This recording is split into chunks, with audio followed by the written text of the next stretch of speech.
Good morning, students. Yesterday we discussed the conditions needed to be in equilibrium for a producer. Today we'll go with illustration. The first we will look into a tabular representation of the producer's equilibrium. So see this equilibrium table.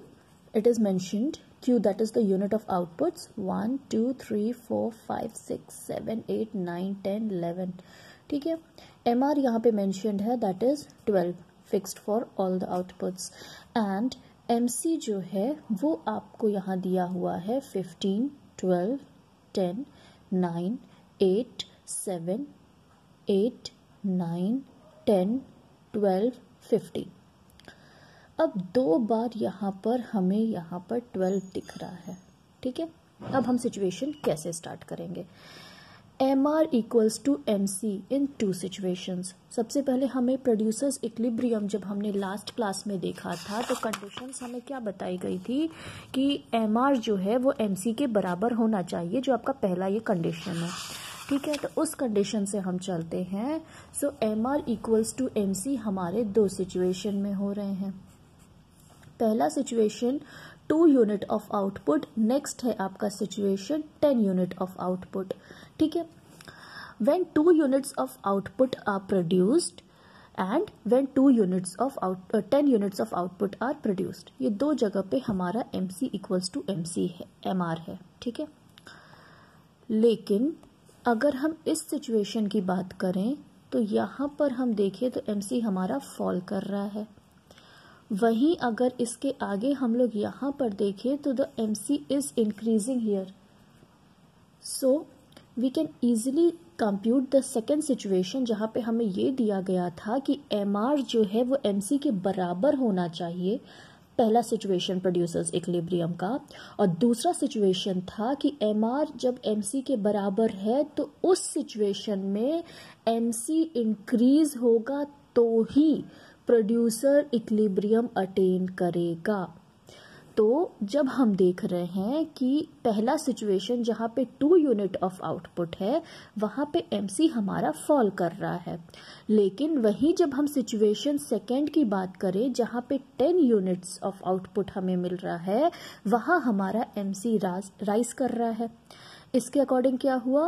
A producer will strike his equilibrium only when MC is rising, implying that the equilibrium will be struck when 10 units of output are produced, not when 2 units of output are produced. दो condition हमने पहले ही देख ली, MR equals to MC, और उसके बाद second situation जो हमें देखनी है वो ये देखनी थी कि MC मस्ट बी राइजिंग. तो MC हमारा यहाँ पर राइज कर रहा है, इसका मतलब हम इसे कंसिडर करेंगे a producer to be an equilibrium. Reason is simple. Given the price, falling MC only increases the difference between TR and TVC.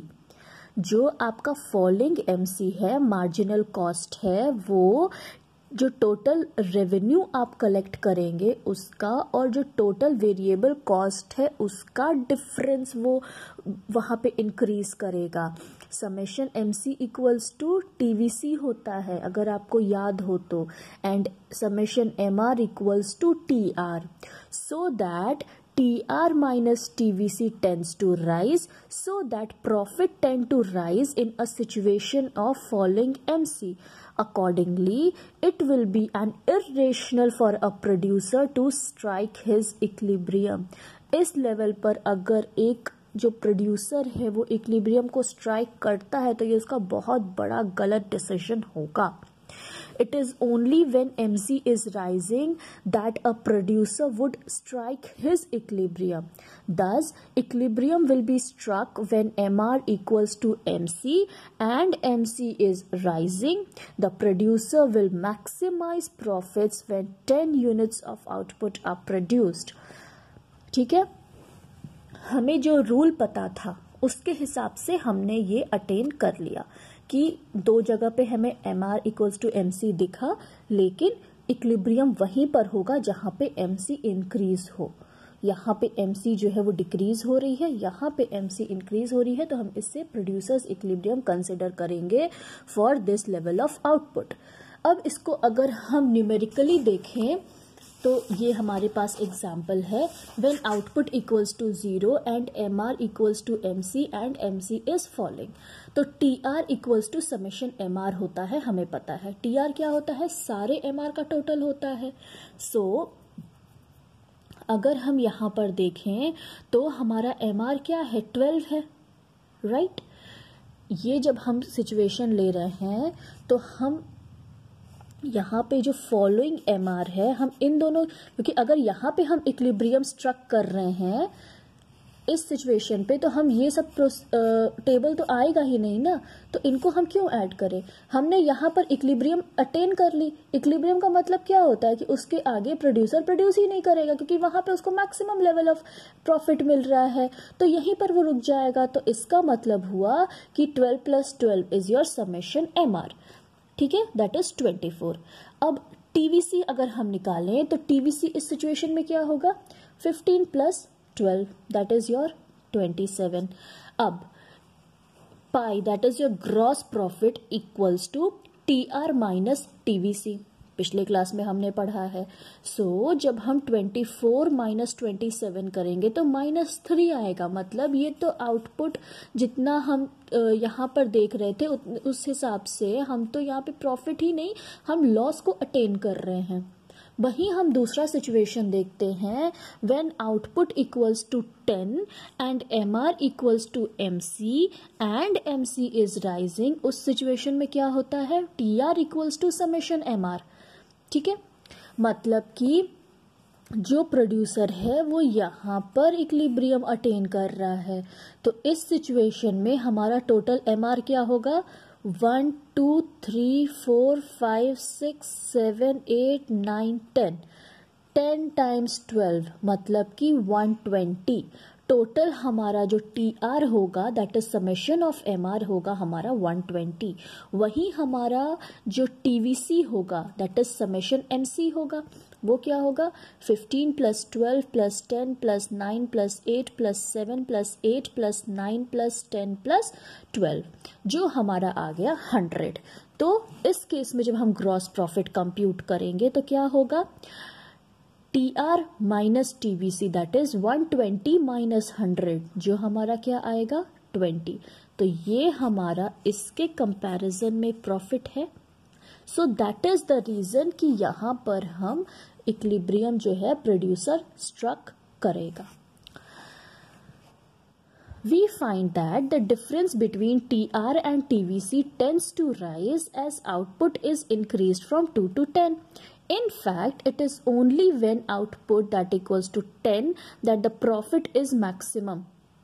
इसी सिचुएशन में अगर हम देखें तो हमारा जो प्रॉफिट है वो मैक्सिमम है, that is Thus, if 11 units of output are produced, तो उस केस में समेशन MR हो जाएगा 132।